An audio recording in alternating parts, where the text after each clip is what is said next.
Bon, je pense qu'ici, vous êtes des cultivateurs de Girardville, puis vous êtes tous dans la zone 2. Est-ce que c'est ça? Nous sommes, il paraîtra que nous sommes à la limite de la zone 1, mais que nous sommes effectivement dans la zone 2.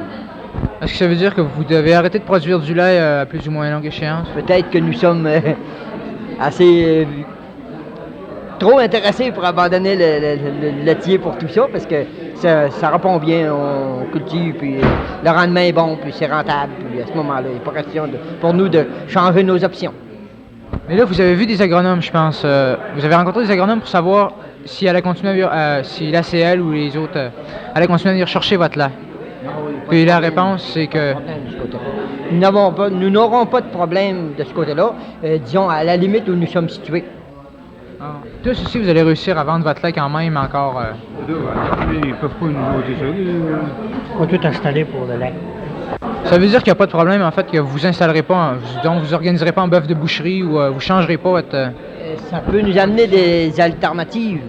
On voudra quand même profiter de ce qui est en droit de nous revenir, parce que ça pourrait seulement rendre nos fermes plus rentables, puis on travaille tous dans ce but. À ce moment-là, sans être opportuniste, on veut prendre ce qui va nous appartenir. Les octrois qui vont vous accorder pour les animaux de boucherie. Ça peut seulement que nous améliorer, puis nous rendre plus efficaces. Mais ça veut dire, disons, que le plan agroforestier, la politique actuelle du gouvernement vis-à-vis vous autres, là, est-ce que c'est positif ou négatif? Je veux dire, est-ce que ça vous apporte des choses bonnes ou si ça vous nuit en réalité? Moi, je situe ceci comme embryonnaire. Je vois de grandes possibilités dans ça. Puis je crois que c'est une bonne initiative de la part de nos gouvernements qui ont prévu à longue échéance, qui prévoient loin en avant des choses que nous autres mêmes, on n'aura pas été capable de prévoir. Il reste qu'à long terme, je crois que ça va être une aide à la survie de l'agriculture dans le coin ici. Puis une diversification de toutes nos productions, qui sera située au niveau de rentabilité de chaque zonage, là. Puis avec l'aide technique, puis surtout financière qu'on prévoit nous accorder, à ce moment-là, j'ai grande confiance, non en la survie, mais c'est en une croissance plus rapide de notre expansion. Donc, vous pensez que la politique du gouvernement est positive, en réalité? Positive, oui, mais seulement qu'on aura besoin de quand même des consultations avec les cultivateurs. Parce qu'eux sont dans le cœur du problème, puis nos agronomes ne demanderont pas mieux que de s'abaisser à nos niveaux pour voir nos besoins, puis les rencontrer, ces besoins-là. Puis avec leur planification à eux, qui ont quand même la technique plus que nous autres, avec tout ça rassemblé, là, moi, je crois que c'est positif, la patente. Mais je pense que vous semblez dire qu'il n'y a pas assez de consultation encore des cultivateurs. Nous manquons d'informations, puis on se fera un devoir de courir à l'information, parce que là, ça devient pressant.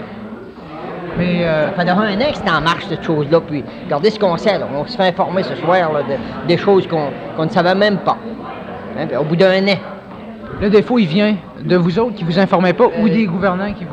Écoutez, là, on ne veut pas jeter la pierre à d'autres, mais il reste que les médias, aujourd'hui, là, quand on veut que quelqu'un sache une chose, là, on pousse un peu pour que tout le monde le sache. Puis ça avantage tout le monde. Parce que si vous voyez au niveau de chaque... quelqu'un qui veut se...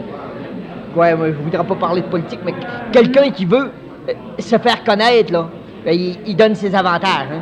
Alors, pour connaître le plan agroforestier, il faut que les avantages qu'il comporte dans tous ces détails soient connus de tous autant que possible.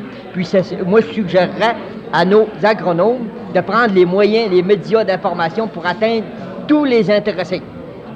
Puis tout le monde y gagnera à partir de nos organismes qui sont efficaces aussi, les organismes d'agronomie. Bon. Ça peut être une bonne chose pour le manque de main-d'œuvre aussi.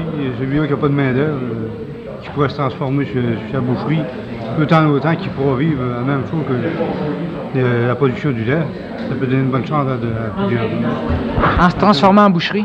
Oui, en transformant son industrie laitière en boucherie, en bœuf boucherie. Parce que là, il n'y a pas besoin de main-d'œuvre à ce moment-là? Il en a besoin de moins. Ça en prend moins. Un homme qui est tout seul, s'il a 35-40 vaches à travers matin et soir, il manque de main-d'œuvre. Il n'arrive pas tout seul. C'est une difficulté que vous avez, trouver de la main-d'œuvre, je pense que. Là, pas encore, mais ça peut y venir. À la longue, Dans le moment, c'est assez facile de trouver je sais pas, quelqu'un pour faire des enfants encore qui sont plus ou moins intéressés, mais tous les gars qui nous aident. Dans quelques années, je sais même, dans ma part, j'ai plusieurs filles. Une minute, ça va être parti, je vais tomber tout seul. Mais est-ce qu'il y en a un ici qui est obligé d'engager pour faire son travail? D'engager? Il n'y en a pas. Pas obligé d'engager, vous ne voudra pas l'être, parce que je pense que... Cet été, il n'y aura pas eu possibilité d'engager. Parce qu'il n'y a pas de main-d'œuvre Il disponible. y a pas de main-d'œuvre. À l'été, il n'y a pas de main-d'œuvre disponible pour travailler chez les berges. Il n'a pas de disponible. C'est impossible d'en trouver. Le coût est presque... Ça dépend de quoi? Vous pensez? Je ne sais pas trop. Ici, à Girardville, j'ai essayé d'en avoir un cet automne pour une journée. Je n'ai pas été capable d'en trouver moi-même. Mais est-ce que c'est parce qu'il n'y a pas de monde ou c'est parce qu'ils veulent pas le faire? Il y a trop d'ouvrages. Il n'y a pas de chômage. Il n'y a pas de main-d'œuvre disponible. Pas de chômage, Mais il y a quand même des gens qui travaillent pas à Girardville, non? c'est du monde malade, du monde qui sont heureux ou qui sont malades, qui ne peuvent pas travailler. On a deux grosses industries. On a la petite industrie de boulot qui emploie pas mal tout le monde qui veut travailler à date, parce qu'ils sont ouverts à marcher en dehors. Même cet été, les industries n'ont manqué d'hommes. Moi-même, je travaille au Moulin des Mordocs. Souvent, le soir, il y avait des gars qui ne voulaient pas venir, ils travaillaient, puis il manquait de main-d'œuvre. Aux salaires qui se font, surtout dans le bois aujourd'hui, là, on n'est pas capable de payer assez cher pour les intéresser.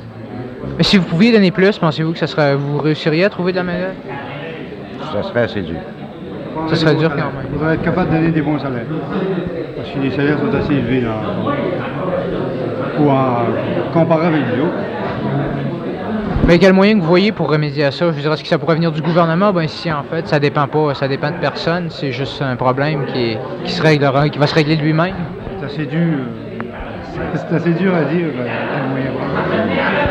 Le revenu n'est pas assez élevé encore, cultivateur. Pas assez pour dire intéressé. C'est ça qui est dépensé. Les revenus sur les terres ne sont pas assez élevés pour les autres ouvrages ailleurs. Je pense qu'il y a une politique du gouvernement qui vous permettait, disons, d'engager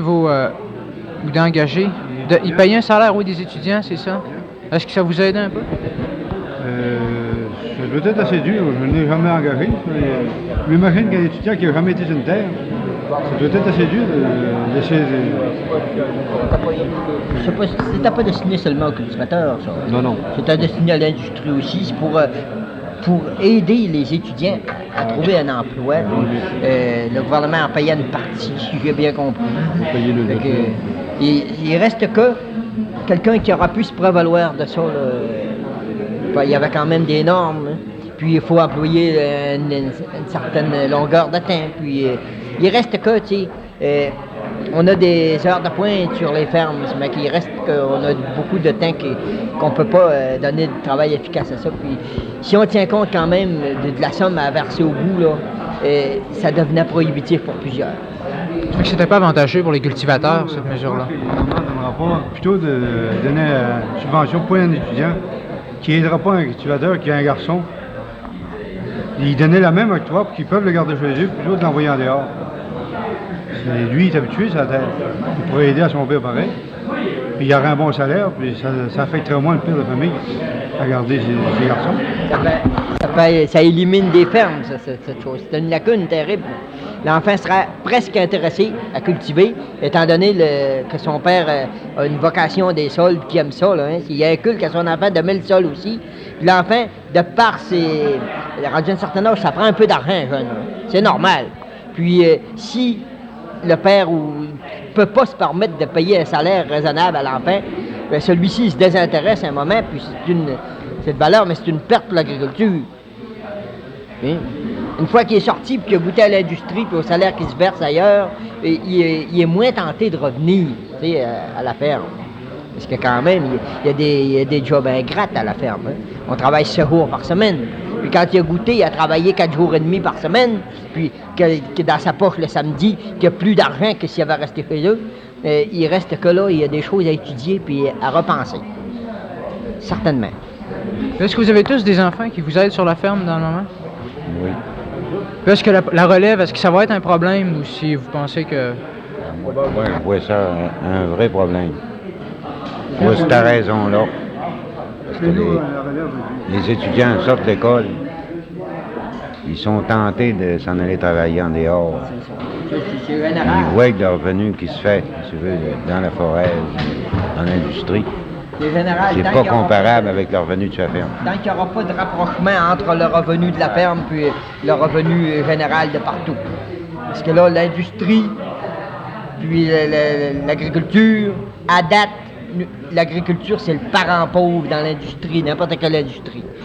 Puis nos gouvernants, Dieu merci, ils semblent s'éveiller sur le sujet, semblent commencer à y penser de par des lois multiples qui nous favorisent, qu'on sent que la vie revient à l'agriculture. Mais je me demande s'il n'y a pas un peu tard. Ce que vous aimeriez, c'est savoir, en fait, que le gouvernement aide à payer un salaire à vos enfants, de la même façon qu'il aide à payer des étudiants dans les industries ou même chez les cultivateurs. On se demande le pourquoi de ça. Le pourquoi que ça n'existe pas de ça. Parce qu'ils ont des bonnes façons de contrôler pour les abus possibles. Ils ont des très bonnes façons qui pourraient contrôler les abus possibles, puis voir à l'efficacité du rendement de l'enfant sur la ferme, que si on va chercher quelqu'un qui n'est pas intéressé du tout, puis qu'à 5 heures, il dit « moi je m'en vais », puis que le travail chez la ferme, la traite, puis tout ça, tu tombes tout seul avec la patente, il y a des choses à décourager n'importe qui. Fait que, tandis que si c'est ton garçon, il va rester, lui, puis il va être aussi intéressé, il devient même aussi intéressé que le père, puis il dit ça va être moi plus tard, probablement. Probablement qu'on perd de la relève en agriculture par des lacunes dans ce genre-là. Des lacunes dans ce genre-là, que si l'enfant est intéressé, payer un peu pour rester chez lui, au même niveau que s'il allait travailler chez le voisin, mon juste. Cet enfant-là, il ira travailler chez notre voisin, puis il n'est pas intéressé du tout à aller chez le voisin. Puis là, ils vont y payer un salaire sur le voisin. S'il reste chez nous, il n'aura pas. C'est ça qui m'arrange aussi. Il paye pour aller chez le voisin, ou chez le deuxième voisin, puis il ne payera pas chez nous, pour le garder chez nous. Mais à ce moment-là, je dirais, est-ce que c'est pas possible, disons que, comme vous allez engager le garçon de celui-là, puis lui va engager votre garçon, puis en même temps, il y a quelqu'un déjà qui avait proposé ça. C'est ce que j'ai pensé, moi, ce printemps. Ils sont pas intéressés.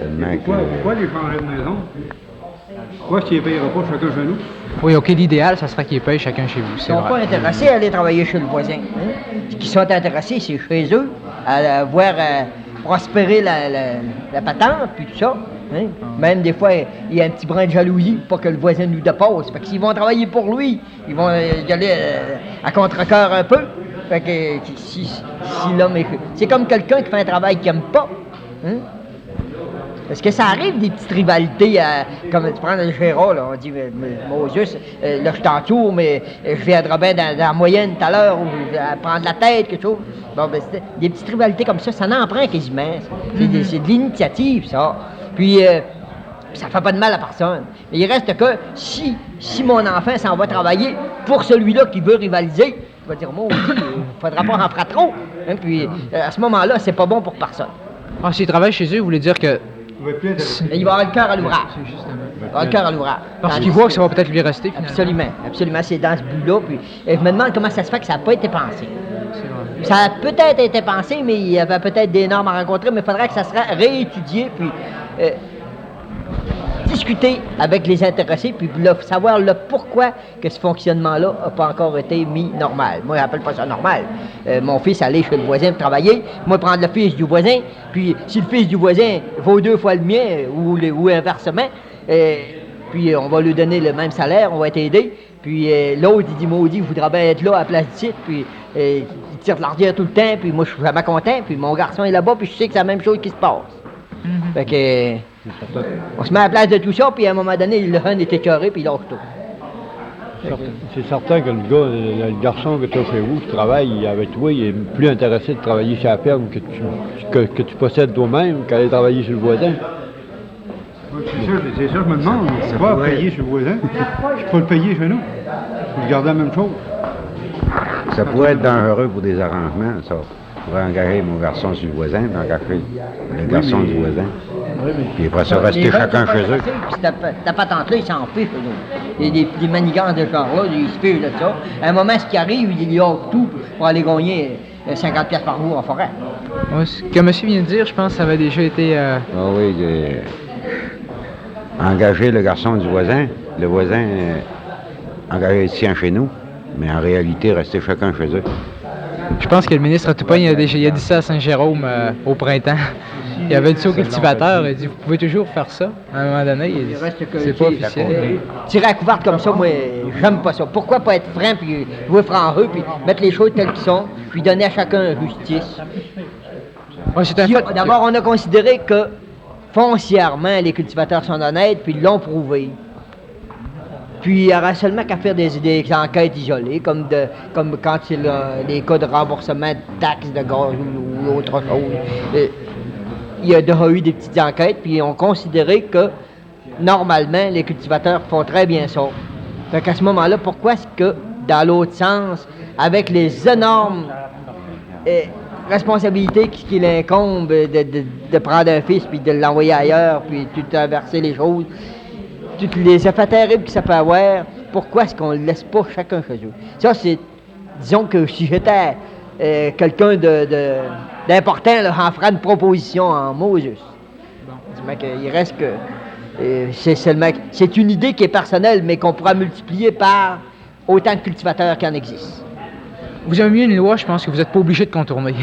C'est ça, une loi qui vous favorise sans que vous soyez obligé de la contourner. Sans être obligé de contourner, puis d'agir, sous la couverte. Moi, j'aime mieux être au grand roue, puis pas avoir peur de mes actes, puis mes enfants ne voudra pas leur inculquer des choses comme ça non plus. OK. Marchez droit, puis allez-y, puis c'est avec ça qu'on fait des hommes. Parce que lui, dans son cas, il note des étudiants qui pourraient y aider l'été. Ah oui. J'en ai un qui a suivi un cours d'agriculture. Puis dans le moment, est-ce qu'il travaille sur la terre? Là, il est chez nous. Et puis, mais c'est un problème, je pense, de ne pas avoir un salaire qui lui permet... Tu es obligé de lui donner un salaire. Il travaille, mais à un moment donné qu'il va trouver que le salaire est passé haut, il va partir pour ailleurs. S'il n'y avait pas eu de salaire, il n'aurait pas resté. Je pense que le revenu d'un cultivateur ne lui permet pas de lui donner un salaire assez élevé pour rivaliser avec les industries, c'est ça? Et s'il n'avait pas resté, ben moi, j'aurais démissionné. Ah bon. Ben, J'en ai un aussi, moi, qui a fait 2 ans d'agriculture, puis il est très intéressé, puis il y a des grands projets, mais les projets, l'exécution, ce qui me retarde d'amener l'exécution des projets, c'est toujours la question que faut commencer par le début, parce que c'est le signe de pièce là, que je trouve trop loin un peu pour rencontrer toutes les initiatives de ces jeunes-là, c'est dynamique, puis ça a des bonnes idées avec ce qu'ils ont appris, puis ça, mais il reste que faut quand même savoir. Comme on dit des fois, pas vendre la vache, s'acheter un centrifuge. Hein? Il faut arriver à organiser notre affaire pour qu'il y ait de la planification un peu. Des fois, on est obligé de mettre un peu les freins un peu aux ambitions de ces jeunes-là. Puis, quoique, dans le fond, on dit maudit, ça aurait du bon sens. Tu sais, on devient prudent en vieillissant. Et puis, peut-être qu'on retarde le progrès un peu. Mais ces jeunes-là, moi, je les admire parce que, tu sais, ça n'a pas peur de pourra tout niveler les difficultés. On croirait que c'est eux autres qui ont tout innové, mais il reste que faut quand même qu'ils prennent les choses plus tranquillement parce que la vie se charge de nous faire comprendre qu'il y a des responsabilités des fois qu'il faut étudier. Tu sais, la valeur de l'argent, là, quand une chose rapporte X, elle rapporte pas 2X. Hein. Si tu dépenses 2X, t'en manques un. Ok, je me comprends, mais je sais pas si c'est bien expliqué. Oui, je pense que c'est assez clair. Je veux dire, moi, que si la ferme rapporte 10 000 ou 15 000 ben, si on investit 40 000 dans la même année, ben, ça va arriver curieusement au bout de 2 ou 3 ans. Hein? Parce qu'il faut que la rentabilité soit étudiée tout le temps, puis on est borné de ce côté-là. Les prix semblent meilleurs d'année en année, puis ça rappelons bien les choses. Seulement que, au niveau des jeunes, là, le gouvernement n'en fera jamais trop, d'après moi, parce qu'il s'en vient un problème plus que critique de ce côté-là. Il semble s'en apercevoir, par exemple, Dieu merci. Ça fait que là, Il commence à s'en apercevoir pareil, pas mal par la moyenne d'or qu'il voit d'un cultivateur. Comment il en débarque par année. La moyenne des cultivateurs a baissé pas mal depuis 4-5 ans. A baissé pas mal la moyenne des cultivateurs. C'est là qu'ils commencent à voir que les jeunes ne sont pas intéressés à prendre notre place.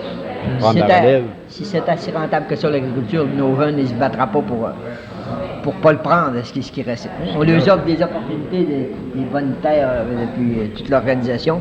Il faudra leur donner, puis avec un salaire en plus pour qu'ils prennent ça. C'est pas tentant tellement. Parce que nos jeunes, ils sortent des études, ils ont besoin d'argent. Et si on les laisse partir pour aller travailler en dehors, Ça revient pas. on n'est pas capable de payer assez. Ça reviendra pas. Ça revient pas, c'est final. Quand même bien intéressés, quand ils auront goûté en dehors seulement de 2-3 ans, c'est final. Si tu en vas dans le bois, puis ils se font 40-50 pièces par jour, ils s'en reviendront pas sur une terre pour en faire 10-15. Tu dis 40, Impossible. 40, 50. On va dire 75 cette Oui, année. on parle dans les jeunes. Ils font ça aisément 40 à 50. Le gouvernement, il pourrait sortir les mêmes actes qui sortent des compagnies pour employer des nouveaux emplois et tout ça. Il pourrait sortir la même chose. Ça sera un nouvel emploi, ça, accoutumer un jeune à faire de la culture, ça sera un nouvel emploi, la même chose. Ça. Il pourra donner les mêmes avantages qu'il donne aux compagnies, il pourra le donner la même chose aux cultivateurs. Parce qu'on serait peut-être surpris de savoir comment que ça coûte au gouvernement un emploi d'une compagnie qui donnerait la même chose en agriculture. Il y aurait peut-être bien moins de problèmes avec ça. C'est reconnu que l'agriculture fait valoir beaucoup d'emplois dans le pays. Parce que les intrants en agriculture, disons les tracteurs, puis tout ce que ça prend, si tu veux, les intrants, là, tout ce que ça prend à l'agriculteur pour mener à bien l'exécution de son organisation. Après ça, ce qu'il vend, lui, puis la préparation de ces articles-là jusqu'à la table du consommateur, il faut que ça passe par l'agriculteur. Puis si l'agriculteur n'est pas là, il manque un maillon, puis tout est bloqué. Fait que c'est bon de tenir l'agriculteur en place, puis d'organiser la chose pour la survie du coin. Disons ici, dans le coin, là, on sait que dans notre région, on est déficitaire au niveau de un peu de tout, le bœuf, puis il y a seulement que le lait qu'on a en quantité ici. Les autres articles, que ce soit à partir de l'horticulture, la patate, la patente, on est obligé d'en importer. Fait que si c'était organisé, qu'on gardera tous nos jeunes au possible là, en agriculture, là, prendre la survie de ça, puis avec le dynamisme qu'on leur connaît, puis les connaissances que le gouvernement a permis qu'ils prennent, avec des cours comme ça qu'on n'aura jamais à voir à cet âge-là, même si dans le temps l'agriculture n'était pas avancée comme aujourd'hui en technique, il reste que une raison de plus aujourd'hui que ces jeunes-là, il faut mettre le point pour les garder à l'agriculture, coûte que coûte. Ça, c'est une suggestion. Moi, je pense que vous voyez tous une faiblesse, disons, au niveau de la relève et puis de la main-d'œuvre. Oui. C'est ça.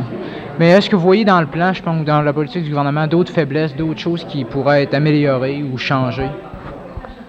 Les faiblesses, c'est surtout dans les questions de crédit pour les jeunes qui commencent.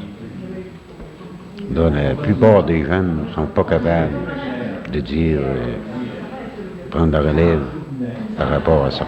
Vous voulez dire pour les fils de cultivateurs qui... Les cultivateurs, ça prend une affaire de 20 Qu'il y ait au moins 10%. Il faut qu'il y ait au moins 10%, mais s'il veut se partir sur une ferme qui sera un peu rentable, qui va y laisser l'ambition de survivre dessus, là, il faut qu'il investisse au moins 50 000 $ au tout début. Ça y prend 5 000 $. Là. Où est-ce qu'il va le prendre, 5 000 $ en sortant de l'école, quoi? Il n'a pas gagné rien encore, là, jeune. Il sort de l'école, puis il a rallonge d'entrer en agriculture, il a 19, il a 20, 21 ans, puis il n'y a pas un sous-veillant. Mais c'est même qu'il reste que, s'il est obligé d'aller travailler 2 ans en dehors pour s'accumuler 5 000 $, pensez-vous qu'il va l'investir sur la ferme? Et il va dire, ça va bien dans ce sens-là, on va continuer comme ça. Tandis que si un jeune qui est intéressé et qui a les qualifications requises pour faire un bon agriculteur, puis même s'il y avait un test à passer, comme on en fait passer aux secrétaires dans les commissions scolaires, s'il y avait un test à passer pour les qualifications, voir s'il a le cœur à ça, puis tout ça, là. Puis qu'à ce moment-là, dire, toi, ta vocation, elle sera bonne dans ce sens-là, bon, on va te pousser là. Comme on pousse des fois n'importe quel autre dans d'autres genres. On dit, lui, il sera un bon mécanicien, on va l'envoyer là. L'autre sera, je sais pas moi, un technicien où il y a les intuitions puis les valeurs pour l'amener là facilement. Donc à ce moment-là, celui qui est cultivateur, il faudra le garder à cette vocation-là. Si ça prend le 10% qui manque, là, ben disons que le gouvernement dirait on est prêt à racheter des terres puis les garder en valeur pour louer à des fermiers puis tout ça, ben, qui mettrait ce 10%-là, qui l'essaye le jeune, en tout cas, mon juste. Hein? La terre, il ne mangera pas, elle va rester là. Puis si le jeune a une vocation comme ça, là, il sera encouragé au départ tout de suite, là, pas bloqué par la finance. Là. Je suis sûr qu'il révolutionnerait beaucoup de choses dans les premiers 10 ans. Fait que c'est des choses à penser aussi, ça. Bon, vous avez parlé tantôt, je pense, de choses qu'on n'a pas ici, comme les animaux de boucherie, c'est très faible, la patate, ou des choses comme ça. Est-ce que vous avez essayé des nouvelles cultures ou des nouveaux élevages, disons, personnellement? Je n'ai pas essayé encore non plus. Et puis, est-ce que vous avez l'idée d'avoir, je sais pas, un silo horizontal ou des choses? Quand même, le plein il préconisait donner des octrois, il a fait des octrois aux cultivateurs, des choses comme ça, comme un silo horizontal ou un séchoir à foin ou... est-ce que vous avez... Il y a certaines octrois, c'est bon, mais on dirait que les compagnies vont y venir. Je fais des remontes de produits, on retombe au même. Celui qui profite de l'octroi, c'est plus la compagnie que... Je m'imagine que c'était un petit peu en ce sens-là. Je sais pas si je me trompe. Mais est-ce que vous voyez une solution à ça? Je veux dire... C'est comme là, ils donnent une prime sur les séchoirs à foin.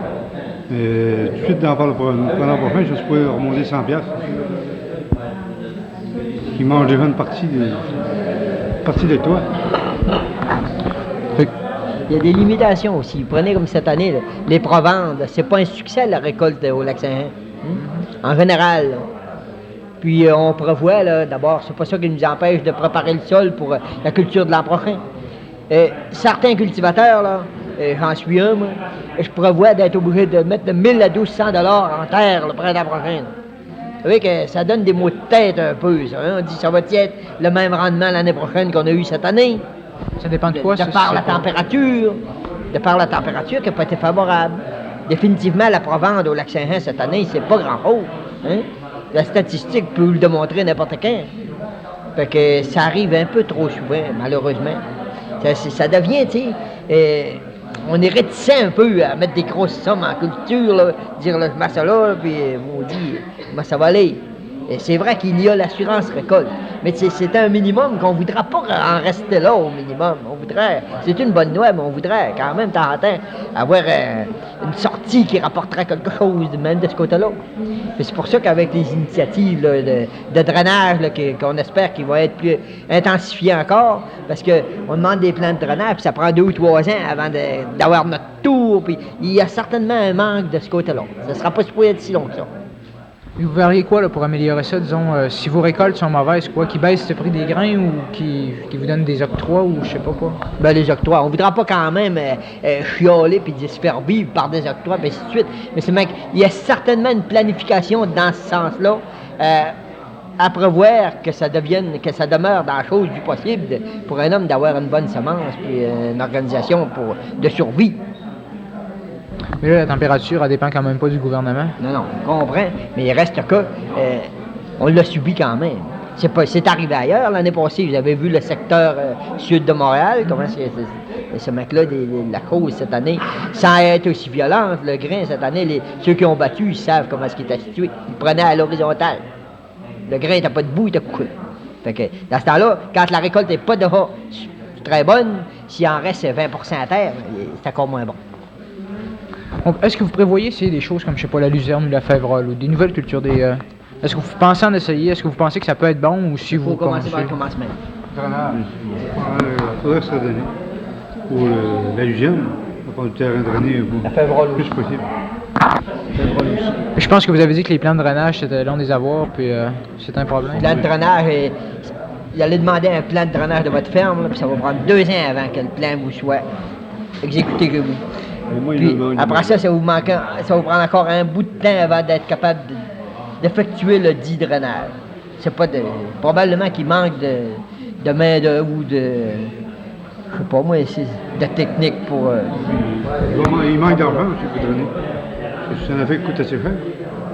Surtout cette année, ça a l'air que tu veux remonter pour une autre lacune qui est terrible, là, hein, tant qu'à être en train de parler d'un sujet. Là.